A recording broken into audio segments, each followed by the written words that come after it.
Hello viewers, welcome back to another episode on the channel Social Work Simplified.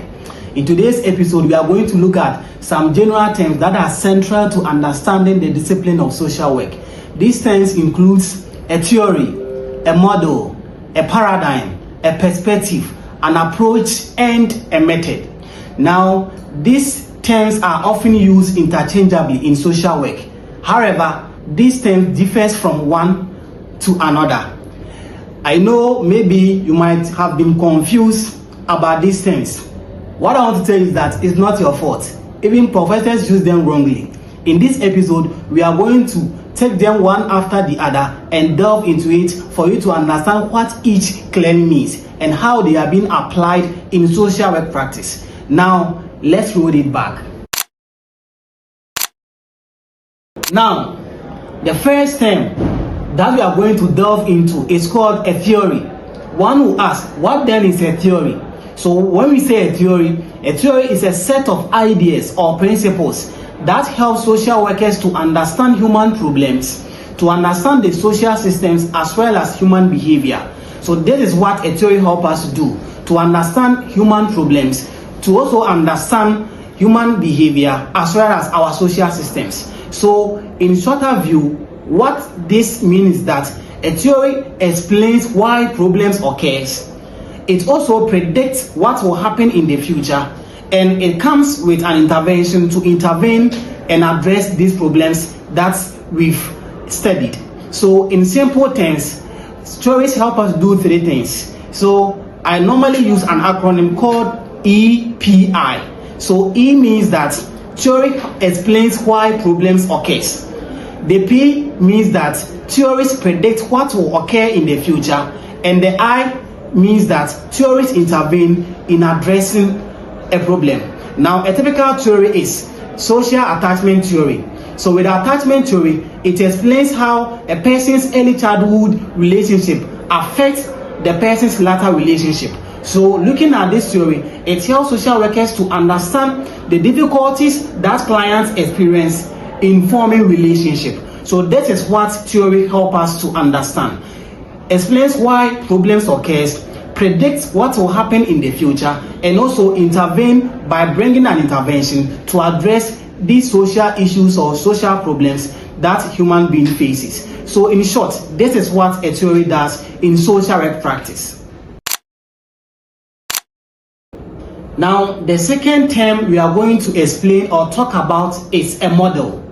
When we say a model is a framework that helps social workers to address clients' problems. So it's a framework that helps social workers to intervene and address clients' problems. So it's a clear pictorial representation of the process that practitioners goes through in addressing client problems. So in brief, models provide frameworks in intervening to address client problem for them. Now, a typical example of a model is the system model. So the system model assesses that it sees the family as a whole, meaning that the family cannot be understood in isolation.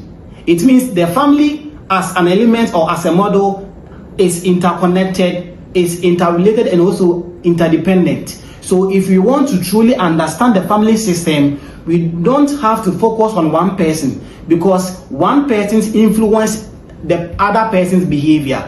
That is what a model talks about. So a model is a framework that helps social workers to intervene and address clients' problems for them. And a typical example, as I gave, is the system model that sees the family as a whole and not in isolation. So this is what, in brief, a model is in social work practice. The third term that we are going to highlight or talk about is a method. So when we say a method, what is a method? A method is a specific tool or technique or a way that we work with clients to achieve a particular goal. So a specific tool, technique, or a way of working with clients to achieve a certain goal is called a method. Now, in social work, a method is the how-to of the social work profession. how we go about things in social work profession. Now, a typical example of a method is when social workers is using the cognitive behavioral therapy to help clients who is having difficulties in behaviors to regulate or to adjust their behavior.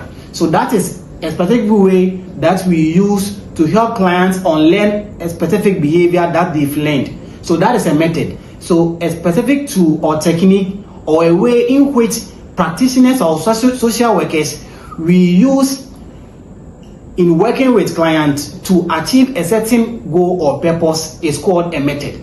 So in brief, that is what a method is about. As I said, it is the how-to of the social work profession, how we do our things, the ways that we use in achieving a certain goal by working with clients together is a method.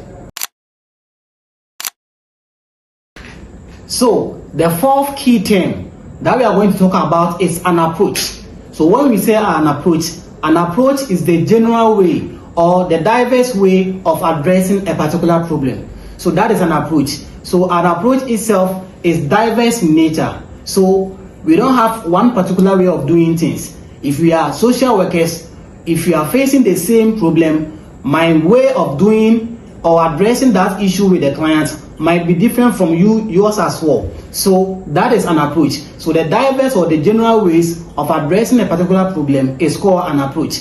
For instance, a social worker might fall on a strength-based approach in working with a client. What is this strength-based approach? It's when the social worker work alongside with the client to to help the client identify his or her own strengths and abilities in addressing their own problem. So you work alongside with them, dwelling on their strengths, not working for them or not deciding for them, but rather you let them believe in their own abilities and capabilities in addressing their own problems. So that is an approach. An example that I give, as I said, when as practitioners we are dwelling on the strength-based approach on clients, focusing on their strengths, using that to help them solve their own problems for themselves. So this is what an approach is, the diverse or the general way of addressing a particular problem in social work discipline. The fifth term that we are going to talk about is a perspective. So one will ask, what is a perspective? So when we say a perspective, is the diverse way or the diverse opinion or views about a particular social problem. So the diverse opinions or views that we have about a particular problem is a perspective. So in perspective, generally, our perspective are often shaped by our values. So our values, our belief systems, and also our experiences shapes one's perspective about a particular issue or problem.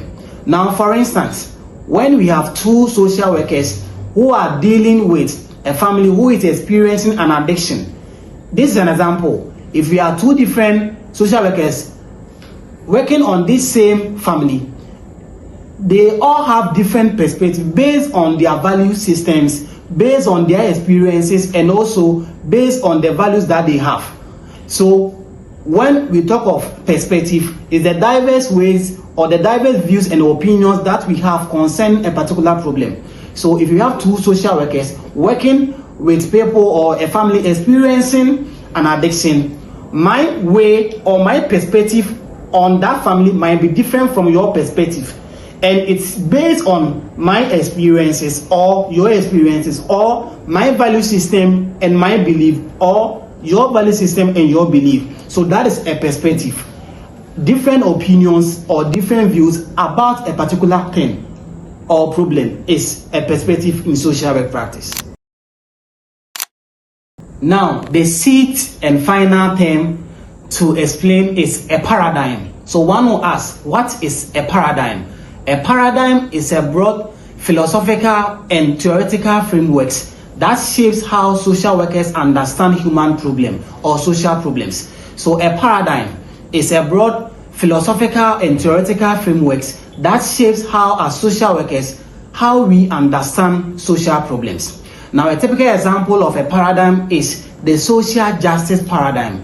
This paradigm emphasizes the importance of fairness, equality, equity, and the promotion of human rights, because this paradigm understands that in a society that we find ourselves, we have the vulnerable population, those who are at economic risk, and also the marginalized. And when it comes to resource allocation or distribution, they are always neglected. So the social justice paradigm is there to promote equity, equality, and fairness. Now I believe you've understood all these things, from a theory down to a model, a perspective, an approach, a method, and a paradigm. I know these experiences will now shape you and give you a theoretically and academically grounded explanations and understanding of how all these things truly means and how they are being applied in social work practice. I'll end here. In our next episode, we will also look at another dimension. I know you've enjoyed the explanation and you have related yourself keenly into them. So until then, you can kindly comment on this at the comment section. If you have anything or what you expect us to bring in the next episode, you can comment there. We will address it keenly to you. You can like, subscribe, and also share to your friends so that we all grow together. Bye bye.